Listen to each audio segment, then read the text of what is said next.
Hola, muy buenos días a todos. Sean todos muy bienvenidos a este evento que hemos estado esperando, informándoles a ustedes desde hace varias semanas. Contamos actualmente con un invitado muy especial. Muy bienvenidos entonces a este webinar de EMCC LATAM. Mi nombre es Marisol Castillo Vargas y yo soy VP de EMCC LATAM. Los dejaré ahora a continuación con Paul Andante, presidente de la EMCC LATAM, quien les hará la introducción de nuestro invitado muy especial. Por favor, adelante. Muchas gracias, Marisol. Y muchas gracias a todos que están escuchando y a los que escucharán después. También para mí es un gran honor tener la posibilidad de tener a Fisher Yu con nosotros, que es director gerente. I can use the Spanish now. Yeah, it was odd. Okay. Es un gusto para mí tener a Fisher Yu acá con nosotros. Él es director gerente de Mentoring Coach China, pero también es presidente internacional de EMCC China. Y para nosotros es un honor poder tenerlo presente en la medida que es un generador de proyectos. Yo he escuchado parte de su historia y es un gran hacedor y pensador. Conjuga esas calidades que no son tan comunes, donde hay gente que hace y gente que piensa, pero él logra integrar ambas, haciendo redes, haciendo con que nuestra sociedad sea mejor. Y es un apasionado del mentoring y ha llevado mentoring a las organizaciones en aras de mejorar lo que hacen las industrias, las personas, para tener una calidad de vida. Y hoy día él nos va a brindar cómo mentoring puede ayudar en lo que él llama Tacit Knowledge Management. Y para nosotros será un honor aprender de él y de toda su historia y su capacidad como profesional. Así que démosle una bienvenida a Fisher Yu. Muchas gracias por estar acá, Fisher. Thank you, Paul, and thank you, Rose. So it's really my honor to just share my views about how corporate mentoring can work with tacit knowledge management with our friend in Latin America. So today, this morning, we would like to spend around 40 minutes share with you about this new topic, because in many cases, people were talking about mentoring, but very few people talk about tacit knowledge management. And we would see how important it is for organizations to discuss tacit knowledge management. We can say, without tacit knowledge management, corporate mentoring, the value of corporate mentoring will be greatly reduced. And let's see how it works today.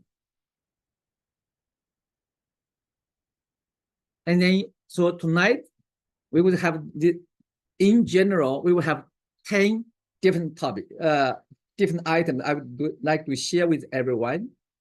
First, try to clarify two important concepts. One is mentoring, the other is coaching. And then we would like to discuss what would be the most important assets of an organization. And there's some misunderstandings. We would like to see what's wrong with it.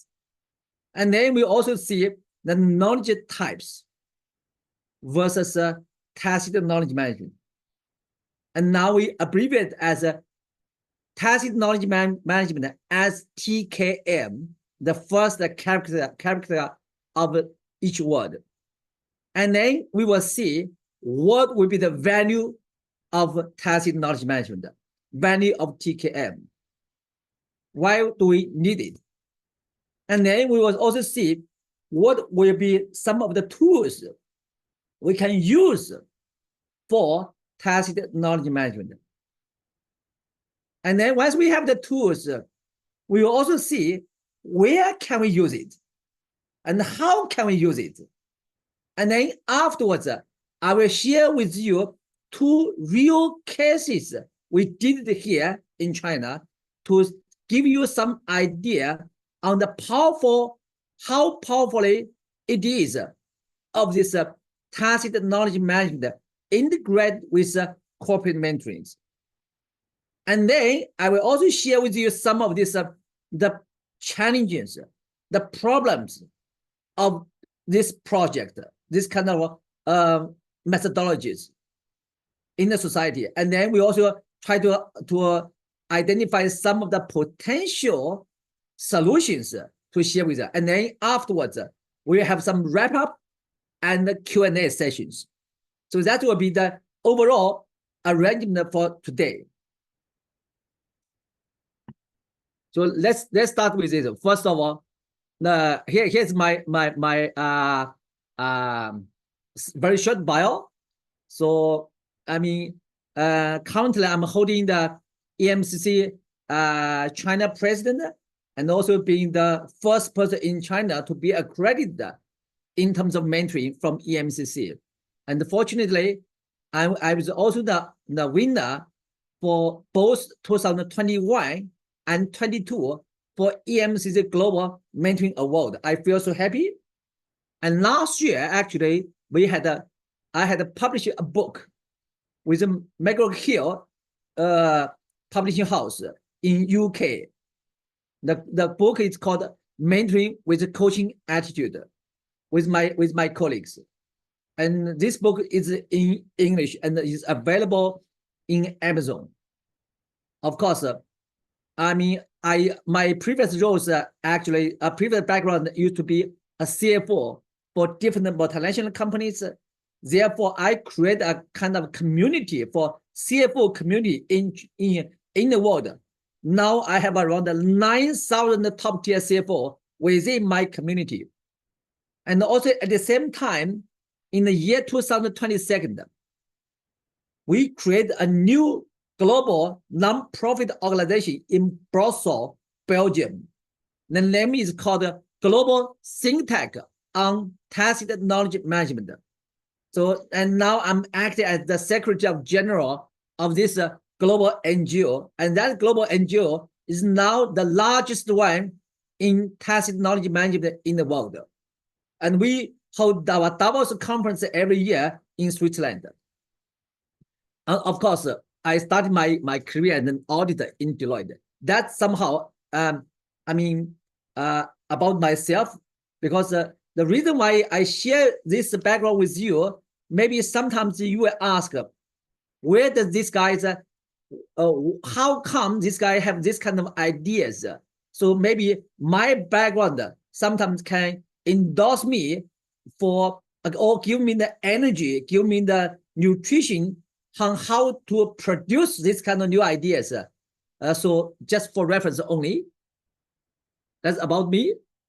And then of course, this is the book in Amazon, just for your for your information. This is my company. My company is called Mentorinco. We're now the largest corporate mentoring service provider in the world. We are now working in 41 countries. We have 600 global experts purely engaged in tacit knowledge management integrated with corporate mentoring. So we have a lot of cases we used for, basically we are working for many multinational companies in the world, largest companies.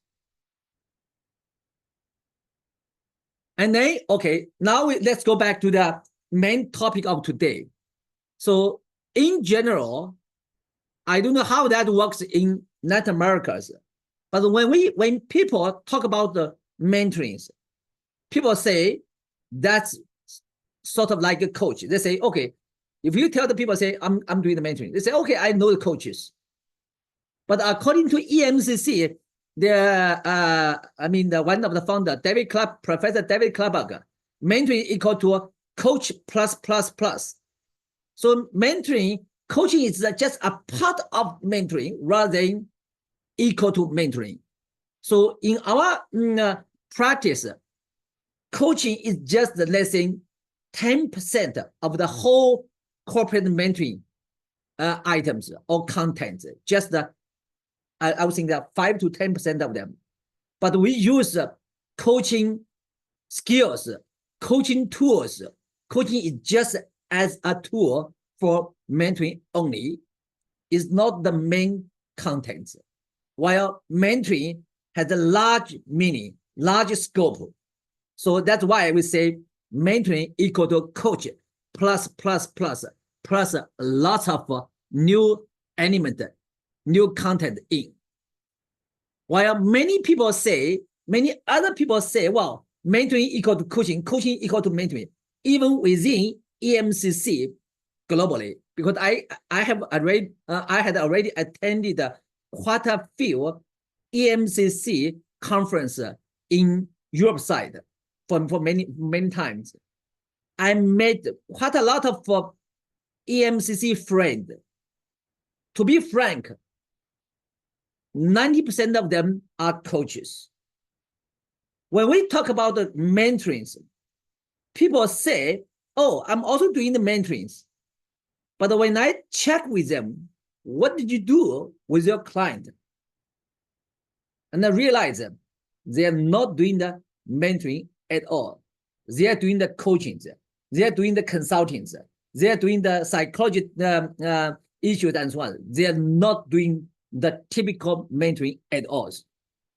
So in that's why we need to clarify these two concepts, because in many cases, people confuse the two concepts. In many cases, they saw they are equal, but in reality, it's not.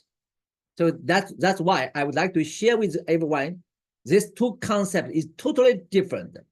It's not the mutually exclusive, but it's in coaching is included in mentoring. And then, so next I would like to ask everyone, what do you think of the most important asset of an organization? Maybe you can just type in the chat box to see what do you think of this one. Is it some people say, wow, maybe it's very common. Many people say it's people. Yes, it is people, but which part of the people? Is the physical person, or I mean the brain? Some people say, oh, it's the brains. Or some people say it's the whole body, the whole capability of a person. So, but sometimes that's too abstract. It's hard for the people to say, how can we capture, how can we record it or codify that most important asset of an organization? So now we would say, I would like to share with you the most important asset is not the people, but the brain and the hands and experience and the skill set. So that's something we think is the most important, because I've talked to quite a few C-suite people in China or outside China. I talk to them, they will say, wow, they are the C-suite people. They say, oh, I'm the key person, most valuable person in the company. They say company should value me. But by the time when the company realizes they need to lay off the people, usually, I mean, they are the first people to be laid off. By that time, they will not say they are the most important asset in the organizations. So it's not that. It's not the person itself, but the capability which can generate the benefits, the interest for the organization. That's the most important assets. Otherwise, it's useless. Some people maybe hold some experience or skill set, but it's out of the date. it's not usable now for the company, or it cannot help organization to produce much more values, additional values, then it's useless. Even though the experience may be so valuable in the past, but not now. So we say the most important assets of the organization is the tacit knowledge which can generate the additional value for the organization. Otherwise, it's not. So that's some concept we clarified. And then we also say knowledge type. So in that case, because all these skill set, some people say, well, that's kind of skill set. But how to describe the skill set? People sort of knowledges. Yes, it is knowledge, but this knowledge is different than the other knowledges. So in that case, we would like to use this iceberg model to share with you what are the difference between these knowledges. So in this case, we say, you see the upside of the iceberg. That side we see the explicit knowledges. So what are the explicit knowledges? Means something you can see, or you can hear, you can touch. Means anything has already been codified. So that we call the tacit knowledge. So these are things, let's say, for example, let's say data sheet, information, documents, recordings, files, SOPs, white paper, research paper, whatever, or videos, whatever you can have it. So that part already been explicit. You can see, hear, watch, touch, anything. Even the systems, ERP systems, that also we call the explicit knowledges. But there are also much more values behind the C is the tacit knowledges. You can see just from this iceberg models, it's a big portions. So what are the tacit knowledges? So which means a kind of experience you cannot speak out. According to Michael Planis, the things you can do much better than you can say. The thing you can say is much more than you can write. The things you can write is much more than you can train the people. So each stage goes to reduce the the percentage. So in these cases, you have to just think about the one cases. For example, you may never see any booklet to teach the people how to ride a bicycle. It's no way. So you have to, maybe you say, okay, I teach my daughter how to ride a bicycle, but I can't put anything in writing. If she got my writing instructions, it will be impossible for her to learn how to ride a bicycle because it's not that easy. So sometimes some things cannot be codified, but you know how to do that. Or there's some intuitive. You have the response. You have the automatically intuition say, this is right. But there's no logical behind. You just know how to do that. Or the other thing is, we say, we also have a kind of, we say, unconsciously competence. So you don't know you have that kind of capabilities unless someone identify that and tell you, oh, you have this kind of capability also, but you didn't realize it. You own that kind of skill set. This happens in the most experienced senior people. Like recently we did this case with the big four accounting firms. their senior partner is going to retire, but the young partner are not yet ready. So their senior partner use their own way to teach or train the young partner, but it's so difficult for them to capture because they are never be as matured as the senior partners. So that's something we call tacit knowledge also. So this just gives you an idea about the knowledge type about explicit knowledge and tacit knowledges. While explicit knowledges just means 15% of the whole knowledge you own. While the rest part is 85% of them. So when we talk about these ones, you will know that as a mentor, when you mentoring your mentee, basically you are using the way you can speak out, means maximum.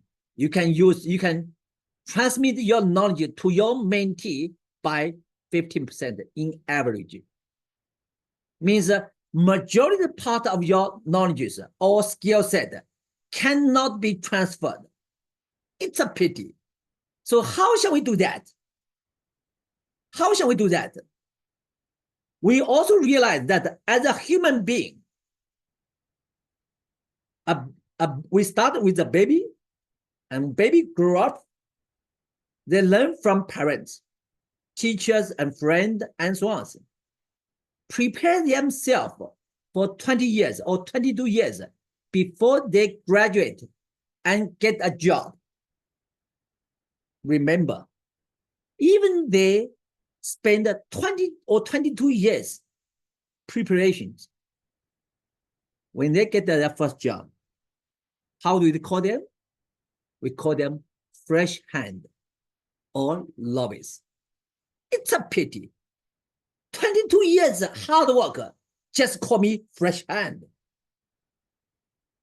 Is this something wrong? Is this something that make us think deeply? No. Many people didn't realize these issues because they learn everything is 15%, not the 85% at all. So now we say when the people start get their work, get their job, and they accumulate a lot of experience. When they resigned, retired, or in the end pass away from the earth, they turn in everything back to the earth, and the new baby have to start the whole cycle again. There's something wrong. Even with the latest technologies, no improvement in this field at all yet. So that's why we think tacit knowledge management is so critical. We have to include that in our mentoring programs. Okay. So due to time issues, we may not go too deeply about this topic. So, and then we will think, why do we need it? What are the value of tacit knowledge management? So TKM refer to tacit knowledge management. So let's see what would be the values. First of all, let me share with you some things. Maybe the tacit knowledge management allows you to learn from the other people's experience. You don't have to repeat your mistakes. You just take the other people's learning and for your interest. Okay, so this is faster. The other is help you to communicate more effectively, because sometimes you don't know. If you know that the other people's tacit knowledges, experience, and so on, you already know who they are, which level they are in, and you can communicate to them easily. Otherwise, you don't know how to talk to the other people easily. Because in many cases, some people say, well, as a junior person, how can a junior person talk effectively with a senior person? How can they do that? Many people give them a lot of tips behind and so on. But in our findings, that's helped a little bit, but will not solve the core problem because they don't know exactly the tacit knowledge management of the other, tacit knowledge of the other persons. If they know exactly, they talk easily. For example, you know coaching, I know coaching. If we say, listening skills, give feedback, or whatever, and you know how to ask powerful questions, you know exactly what I'm talking about. But if you don't know, if you tell the other people, say, powerful question, and they may say, what is powerful question? How can I do that? They have no ideas. But if you are talking in the same levels, you are talking in the same frequencies, like you will receive the tunes from the radio or TV channels, you get it easily. So that's one thing. On the other side, it will teach you to value the different perspective of different persons. Okay, and then also differentiate your company from your competitors, because remember, many of your competitors don't know exactly what is tacit knowledge management, how to integrate tacit knowledge management into the organization. They don't know. But if you know that, let's say some people, your competitor fire them, you take them in and get all their tacit knowledges. You can simply overpass your competitor very easily. But if you don't know how to utilize your competitors' former employees' tacit knowledge, then it's difficult. Okay, of course, there are a lot of other ways. Yeah. So sometimes value your employees' tacit knowledges, because let's say you have a high performance sales staff in your company, but you don't have all of them. You may only have one or two. They're top sales. How do you replicate this top sales skill set across your organizations? If you can make, let's say, your top sales, annual sales, let's say $1 million, for example, and then maybe the average sales maybe $100,000. If you can leverage, replicate the tacit knowledge manager of the top sales to the ordinary people, maybe increase their sales from 100,000 to 500,000. That's incredible, because you made the whole team successful. So that's why we say the value of tacit knowledge, you can see it everywhere in the organizations. Even sometimes in the musicians, sports, or film stars, everyone in every function, every sector in the society had the tacit knowledge. And I mean, unless the things been done by the machines, because machines, they don't have the tacit knowledge. But for all human beings' job, they have the tacit knowledge, even for bakeries, for cooking food or whatever, they also have the tacit knowledge. So, but how to make full use of these people's tacit knowledge is so critical. But today, we are only talk about the tacit knowledge management used in corporate mentoring. Of course, if we can use the tacit knowledge management properly, you can also reshape the aging social problem by helping the young generations. Because in many countries all over the world, when people retired, when they stayed at home, majority of the people doing nothing were just waiting for die. But while the young people have to repeat the mistake again and again, if we can leverage the resources from this aging, from this retired group of talented people, helping the young generations, while the young generation make a few mistakes or less mistakes, that will create a huge impact in the societies.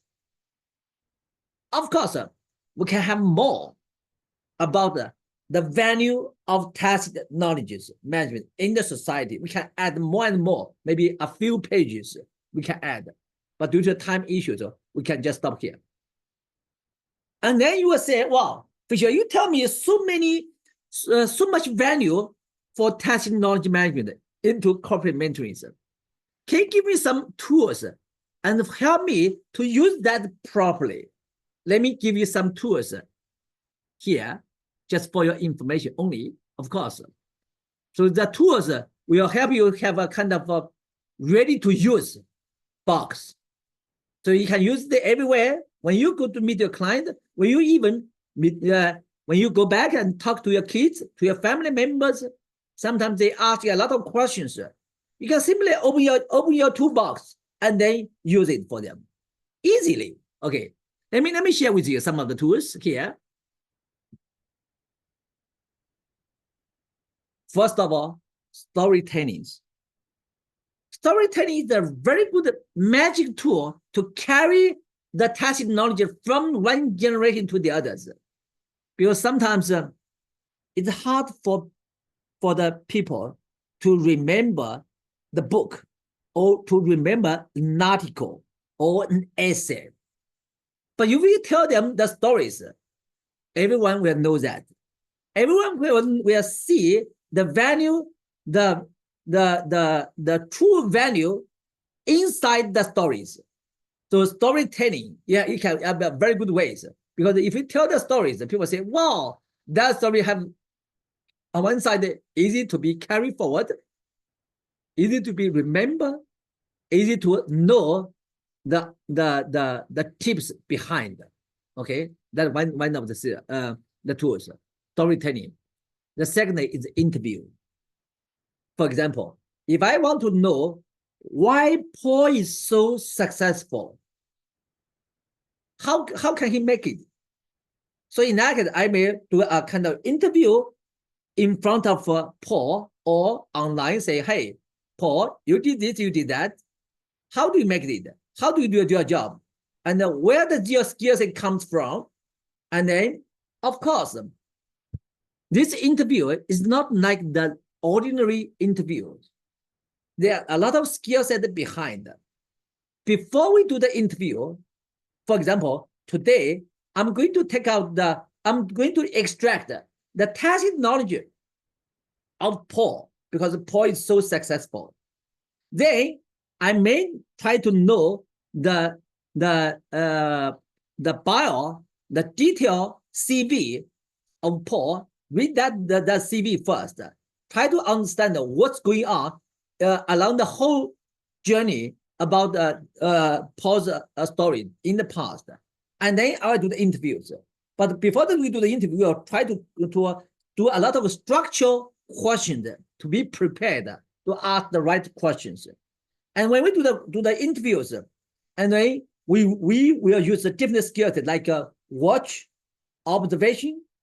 We use a kind of the tool like 55, 38, and 7.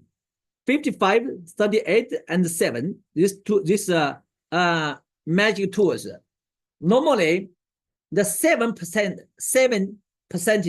of that content is somewhat like the content, while 38% is the environment or the body languages or the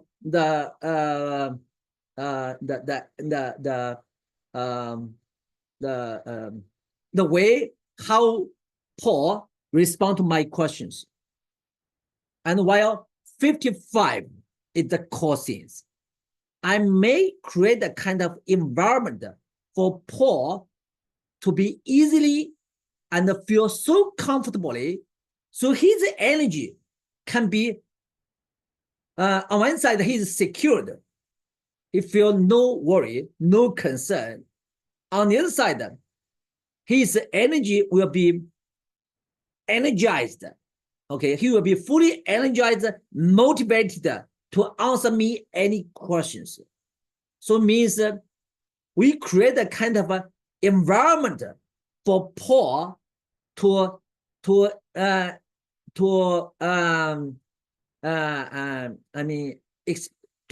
show his interact with the environment.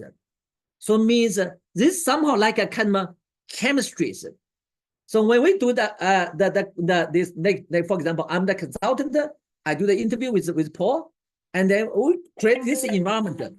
So this environment will help Paul to dig out much more than he knows now, because that may trigger Paul to answer me, to speak up more about himself rather than the general things he knows. He spoke in the past, repeated something he said in the past. That will trigger something new, which he may be so surprised to speak a lot of this. About himself, about the tacit knowledge, what he owns, what he knows, and so on. So that's something interviews. Okay, that's something we say the interviews package for that. Of course, we can also explain more. And then the other we call observations. Of course, just now we say 55, 38, and 7. This principle, these are the principles we used for all interview or observation process, because that's the critical. And then we also have the audio analysis. We may take the recording of Paul's, let's say, the work, the daily work, and then we analyze behind to say, what are the behavior, what are the skills that he demonstrated in each key environment, key situations. So how come the other person could not behave in that way, while only Paul can do it in that way? And then we also have the screening. We also take the video recordings, analyze the behaviors, analyze the environment, analyze the energy, the situation inside that conversations or decision-making process. And we want to do the compare. Let's say we do for Tom and Paul and maybe Peter. We say 3 persons do the same thing, but compare the result. And then we'll see how come Paul can do it differently than the other persons. And we also do this situational analysis. And then while modeling, we also create that kind of modeling. Brainstorming, we may create a kind of very complicated situation or decision-making process. We will say, hey, how can we do that? How can we figure out these issues? And we see everyone's brainstorming to see the difference. And then we will also record the specifically how, let's say, Paul can do it different than any other persons. And then we also have the best practice. So best practice, these also are the quite few tools we can learn from them. Also imitation. We learn something and we replicate that. We do it, let's say, for example, let's say, oh, Paul may be doing the decision, make the decision in certain ways. Let's say, he read the article, read the paper, document in advance and think about it. And then let's say, he tell me the way, the decision-making process, he did it. And then we may try to use the same decision-making process as Paul did it, but we may generate a different result as Paul's. Then we will try to compare what's wrong, what are the differences. So these are the things we can use it. Of course, there are many more good tools for tacit knowledge management. Here are just list quite a few for everyone to use it very simply. And we can list more. And then you say, now you tell me, say, hey, you tell me so many, the value of tacit knowledge management. You also hear me with some of the tools, but where can I use it? So in this case, let's say, where can I use it? We say in the organization, we have the newcomer orientation. We also have a high performance, high potential development, succession plan, performance improvement, skill set transfer, leadership development, or behavior improvement, for example. That can be used for, we say, tacit knowledge management integrated with corporate mentoring programs. This CM is the abbreviation of corporate mentoring, while TKM is the abbreviation of tacit knowledge management. So these are the few scenarios which can be used in any organization for this kind of things. Of course, you can also say corporate culture integration, especially when you have one company acquire the other company. And then how the two teams can work properly. And then so in that they need the tacit knowledge management and they also use the mentoring programs. Okay. Of course, we also have organizational restructuring and transformations. They also need a corporate mentoring program and tacit knowledge management. So that's something we are going to do. And now I would like to share with you one model of how can we do that. Okay, the real cases we did it, the models. I hope they look here. Usually we say we will try to identify the high performer, top performer. They say the top sales. They say the top performer gorilla. Okay, and we will try to extract the gorilla's tacit knowledge and codify that, make it being a kind of the resources to be transmitted. This resource can be in documents, can be in some other behaviors of the peoples, but we fix that behaviors. We will describe that kind of behavior in such a way, group that, okay? And then afterwards, we will train the gorilla to be a mentor, because use this tacit knowledge, we extract, and then we will use that document to train the young gorilla. But who will be the trainer? We want the senior gorilla to be the trainer, so that they will train their main young people. So at the same time, we will also identify the characteristic of gorilla, and then try to recruit the young mentee, the young gorilla. But if you say, we got this gorilla's skill set, let's say top sales, but I hire a group of dog. You cannot train the dog behave exactly as a gorilla. It's no way. So so means that you have to find the right candidate for mentoring programs. So recruiting is or selection is the key things. And then once you get this recruit the young gorilla, and then you use the senior gorilla who had already been trained to be a with the right mentoring skills, then we will have this corporate mentoring. Use the tacit knowledge we extract purely for high performance sales. Then we will train the young gorilla to be powerful gorilla. So that's the process we were using. And this process is used very effectively in many, many places around the world, especially for many big corporations. So this will be easy to replicate and experience the skill set to young mentees very fast. And we also, afterward I will show here, we do some cases we did it. So these are the few process and timetable we did it, but due to the time restrict, so I may leave this leave this PPT for Paul to share with all our friend in Latin America. So you can just share my PPT with all of them if they need. Okay, so these are the timetable, process and timetable with one real cases. So in the end, we also have a corporate mentoring health check auditing to be in place. Because without corporate maintaining health check auditing, sometimes some organization can try to achieve the main corporate maintaining KPIs at the cost of the others department, or at the cost of the company's long-term, mid-term, or long-term strategies. So that's something we should avoid.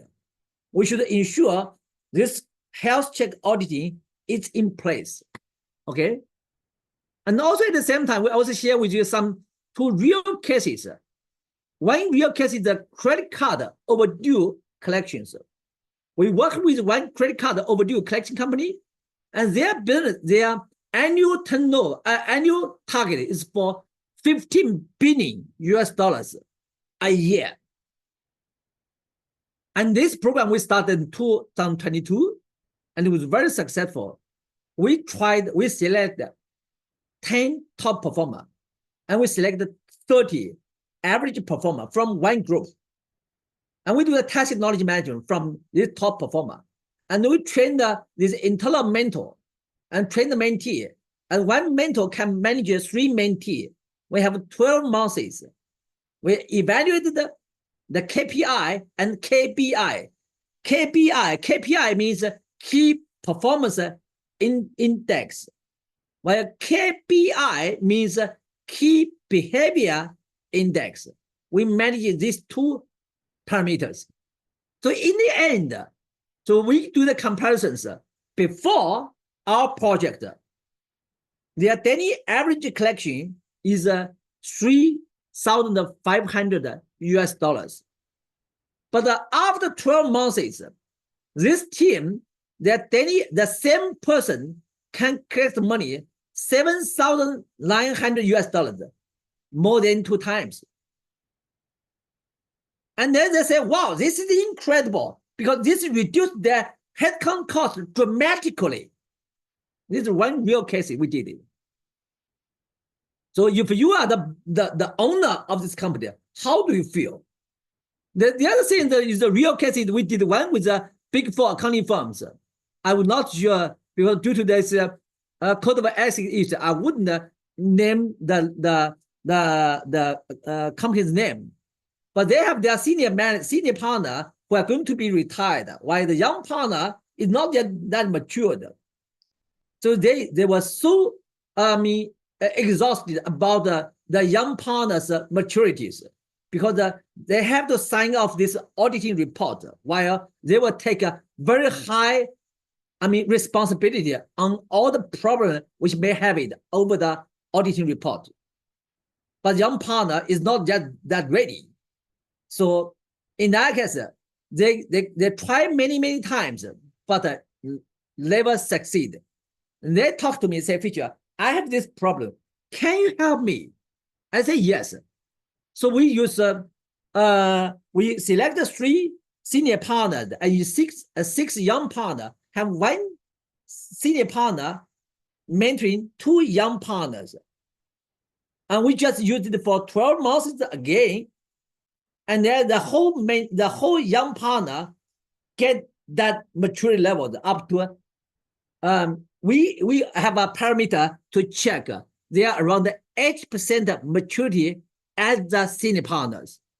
Okay, if anyone interested in that, we can share separately after this webinar. Okay, because we have quite a few of this insider story about how to manage the maturity of the senior partner, because especially when you go to the more senior, the more difficult to manage the KPI and KPIs. So these are the 2 real cases. And then the typical problem, difficulty was, it's hard to get the right people. How do you identify the top performer, the high performer people as a role model? You have to spend a lot of timing. Okay, you also have to set up the scope of the TKM, tacit knowledge management, because that person may own a lot of skills, while many of them irrelevant to the job, irrelevant to the team. So they say if you want to take out that person's tacit knowledge, how deeply you would like to take. And then also single person's TKM versus team spirit versus community of practice. You may have all these kind of problems. And how do you identify the unconsciously competence of a person, a team, and an organization? Remember, tacit knowledge management is not just exist in individual person, but also a team, also in an organizations. So they are different. But how to identify this kind of competence within that? It's difficult. And then also you have to think about the code of ethics for tacit knowledge management. And actually on August 25, I will have one global discussion about the code of ethics on tacit knowledge management. So you are welcome to check my LinkedIn profile, Fisher Yu, and then you are welcome to join our discussion also. So for this kind of discussion, code of ethics for tacit knowledge management, because when we do the tacit knowledge management, you know that person better than anybody else, even the person themselves. You know much better than anybody else in the world about him. Then you create a lot of ethical issues, moral issues. How do you manage that? And then how to make full use of the tacit knowledge management rather than keep it as a document stage and storage. So when you take out the person, the tacit knowledge, you'd better use it rather than put it as a file in the company, because many people just do it for filing purpose. It's useless. It's even damaging to the organization because you spend the money of the organization and doing nothing. Of course, this is so difficult. So, and then we come up with solutions. This potential solution here, with better to do in this field. That's why we like to do teamwork rather than individual. And we will say that use external expert rather than internal.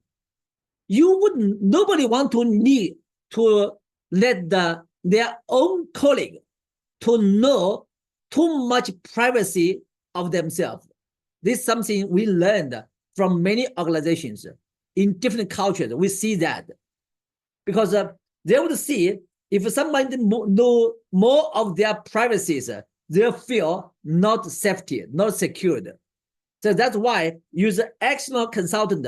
Doing for that is the right methodology. Of course, for the very simple tacit knowledge management, especially in the operational levels, and I mean that the company can do it by themselves if their people can be trained properly. Okay, so that's more or less everything I share with every one of you today. So due to time issues, so these are a few of the takeaways. They collaborate two concept: mentoring versus coaching, knowledge type, and the value of tacit knowledge management. Some of the tools, useful tools, and then some of the examples, how we use it, where we use it, and also the difficulty behind and the potential solutions. And then come up with questions. Thank you. Any questions? Thank you. Thank you very much, Fisher. Great presentation. Is there any questions from the audience here? Or perhaps I will go and check right now on the social networks if there's any questions. I received a question here, and congratulations, Fisher. Thanks for your great presentation and value given to all of our audience. Thank you. My pleasure. The questions I received here is regarding the mentoring program and how can we transmit the value to the mentors and mentees to participate in the program, because sometimes they are struggling with their own tasks and daily activities and they postpone. This is great value. Yeah. Thank you, Paul. That's a very good question, sir. I mean, that's also very typically. So when we talk about corporate mentoring with the teams, even the team leader in the organization, they say, oh, I'm so busy. I don't have the time to do this kind of things. The reason was, if we receive this kind of problem, means the team didn't realize the value of corporate mentoring at all. And in my case, I faced this kind of question over 100 times already, at least. And then when I tell them, say, look, do you want to repeat the same process you did in the past, or you want improvement? If you don't want me to step in, you just repeat your process. I'm doing my own things. You repeat that, and there's nothing to do. But if you want the improvement, let's see, how can I improve you, help you to improvement? If you don't want to improve, in many cases, when we do the corporate mentoring programs, I talk to the CEOs or the big boss, the owner, the big boss of the company, rather than HRD or HR directors. Because as HR director, they are the agents. They are the employees. They may not see the value, the interest of the company. They may just see themselves. They just want to stay with their own comfortable zones. They don't want to get any breakthroughs. But when I talk to their big boss, they say, do you want improvement? Do you want something change in your organizations? Do you want the top salespersons remain the same as today? Even say, okay, I want my top sales remain as today. What if these guys leave the company or have some accident or even pass away? How do you manage your risk? These kind of things, no big boss can avoid. No big boss want that thing happen. Right. So that's why we want the top-down approach. We convince the senior manager first before we move on. That's very, very critical. Otherwise, it's hard because everyone want to stay with their own comfortable zone. They won't want to change. Thank you. Thank you. Yeah. Thank you very much. We have another question from the audience, from Heriberto. He says, please, can you give us one example on how to adopt TQM as an indicator of learning organization? Very good. Thank you. This is very typically, for example, I can, let me give, go back to this, the real cases, you can see that.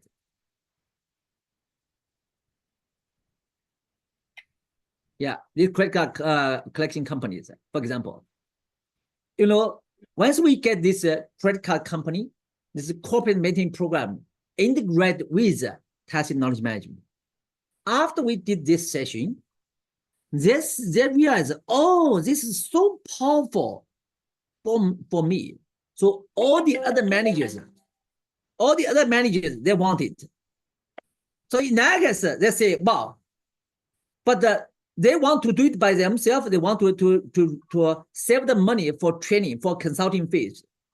But sometimes, by the time when we train them to do that, they know how to do that properly.